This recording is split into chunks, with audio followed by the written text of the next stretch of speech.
Et là, je ne suis pas d'accord parce que c'est une faiblesse tant qu'on n'a pas une cause commune. C'est vrai. Il faut qu'on, parmi toutes les priorités, il faut qu'on trouve une priorité commune et là, notre nombre va devenir une force.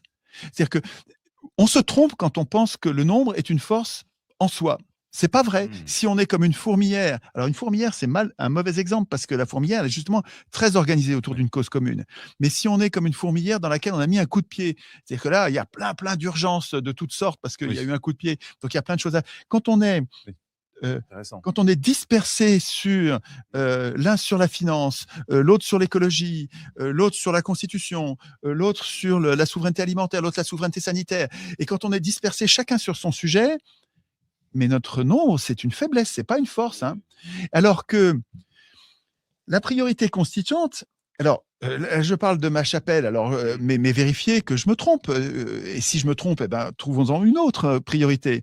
Mais moi, il me semble que la souveraineté populaire, c'est elle qui va rendre tout le reste possible. Et que si on n'a pas la souveraineté populaire, rien de ce dont on rêve ne sera possible. C'est-à-dire que tout- tous nos, pro- tous nos rêves, là, toutes nos bagarres, toutes nos spécialisations, elles sont des utopies, mais parce qu'on n'a pas de souveraineté, on n'a pas la possibilité de décider. Et en fait, la souveraineté populaire, elle va transformer toutes ces utopies en projets politiques, simplement, et ça va se passer. J'aurais aimé dire ça hier.